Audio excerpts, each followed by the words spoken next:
To meet the needs of swelling numbers of Allied troops on the march into Germany, the First Army opened a supply depot in Liège.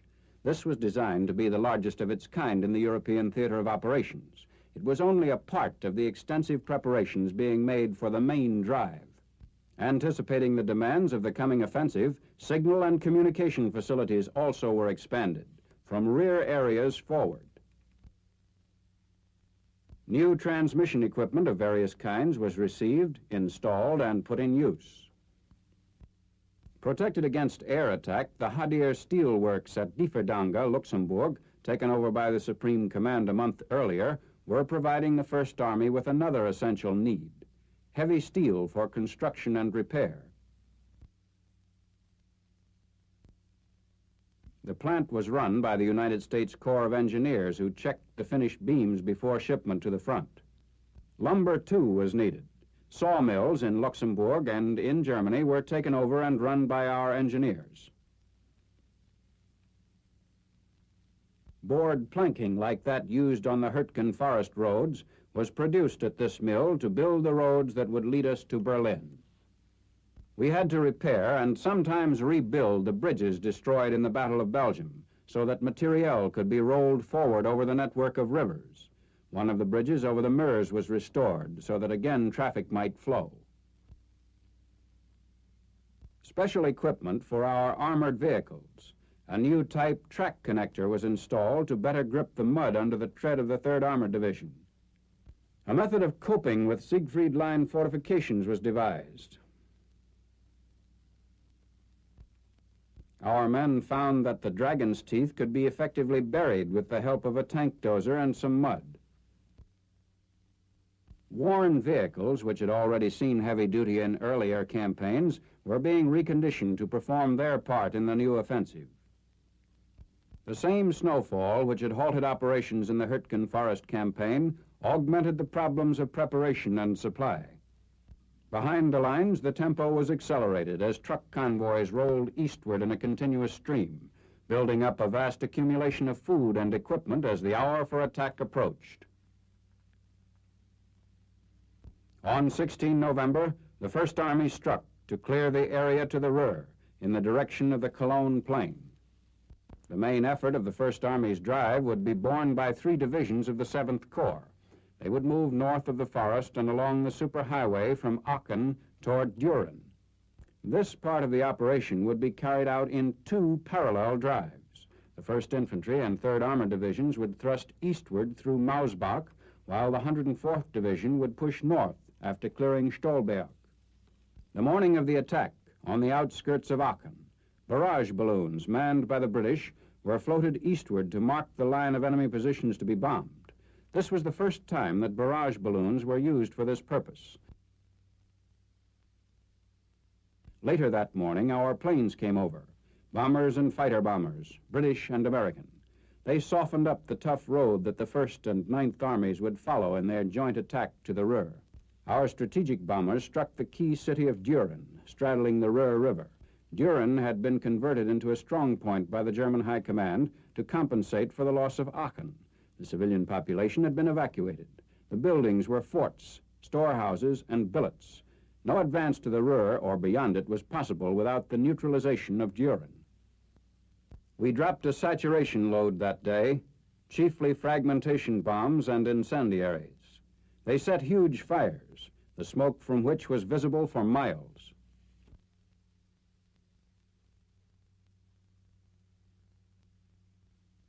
Scanning the skies to note the end of the air raid, ground forces waited for the signal to attack.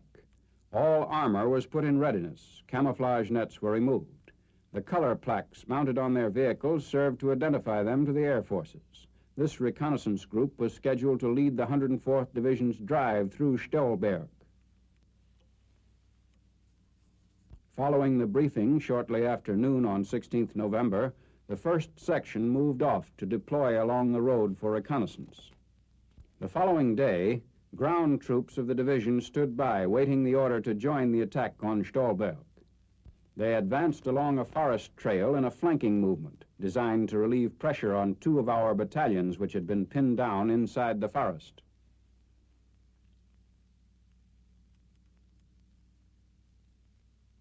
Assault guns of the 3rd Armored Division covered their movement from positions bordering the line of attack.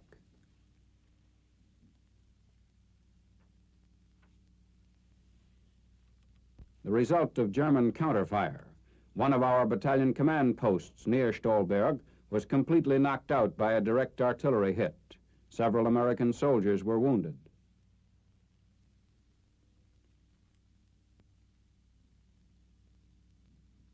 The debris was so heavy in some places that one of their vehicles was buried up to the windshield.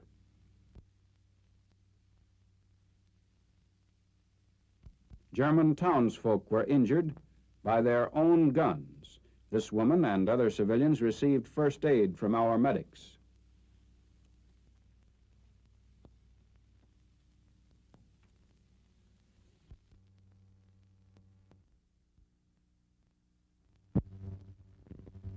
On 19th November, the 9th Air Force flew through heavy flak in support of the 1st as well as the 9th Army. 1,600 planes attacked frontline defenses that day. They strafed the Germans dug in at Stolberg, who were holding up our advance. Fortified houses surrounding the town were peppered by our machine gunners.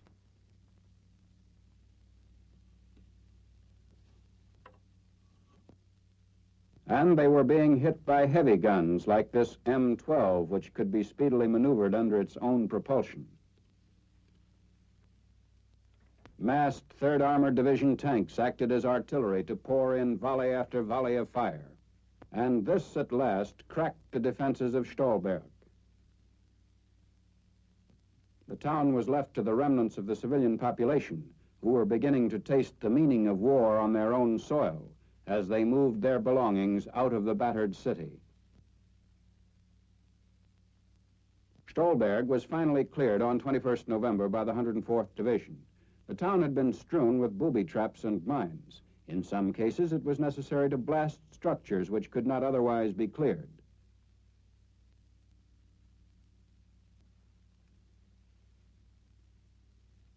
Two weeks later, the American flag flew over the city. While some units were busy cleaning up Stolberg, others had pushed north to enter Eschweiler on 20th November. This was the largest German city between Aachen and Düren. Quiet on the exterior, the city was alive with snipers.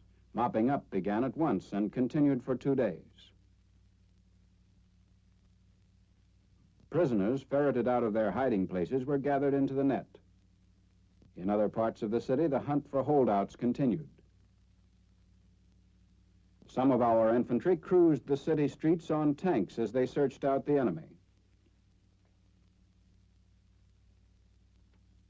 By the end of the 2nd day, we had virtually cleared Eschweiler of all its defenders, and our men were able to look forward to a dry night's sleep. Roadblocks like this, where the enemy had dynamited an overhead bridge, were rapidly cleared by our engineers. As a seal of victory, a military government unit arrived to take over the city's administration. On the following day, the attack pushed on from the outskirts of Eschweiler toward the next town to the east, Weissweiler, which fell to our troops 2 days later. As the line of attack pressed forward, we approached Frentz, which lay across the Indi River. With all roads leading to the town under German fire, and with all bridges blown, our engineers had to bridge the river in order to enable the division to advance. An hour and a half after construction had started, the first jeep raced across the completed bridge. The attack on Frentz progressed rapidly as heavy artillery was brought up to the line, and on 28th November, the town was ours. The 104th Division hammered at enemy defenses for another 5 days, fighting its way across the Indi River to take 2 more towns, thus carving off 4/5 of the way to the Roer. Meanwhile, in the Mausbach area to the south, rockets launched the 3rd Armored Division's drive to the river. They blasted the opening wedge for this attack that would move eastward in a parallel line. This was the first time that rockets of this kind were used by the 1st Army. 75 launchers loosened 600 projectiles in a single volley. In the first 30 minutes of the attack, they fired 1,800 rockets. Immediately following the barrage, a task force covered by our tanks moved out from Mausbach toward Gresenich, their first objective. German guns got the range on the column and knocked out one of our vehicles.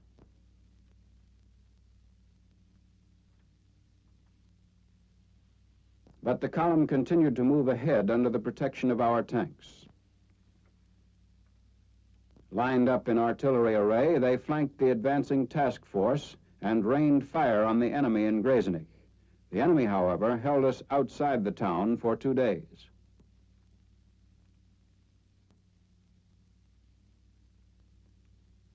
It was essential to keep a constant stream of armor moving up and forward. While some elements were struggling to advance, new units were brought up to the line.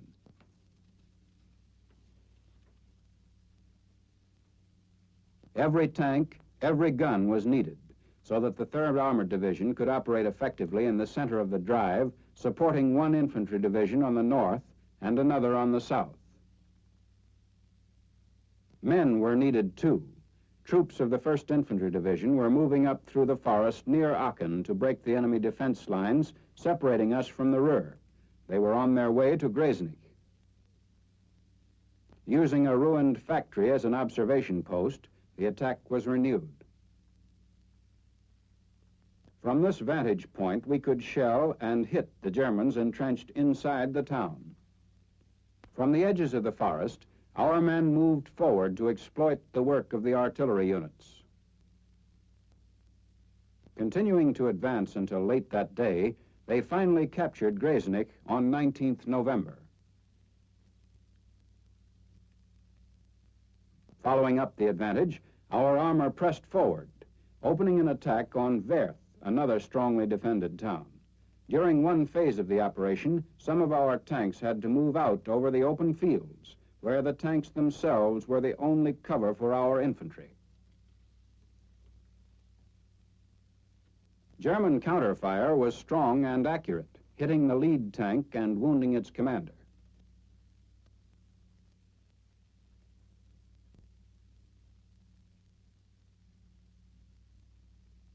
Approaching Werth from another direction, men of the 1st Division entered the town, which was under enemy mortar fire.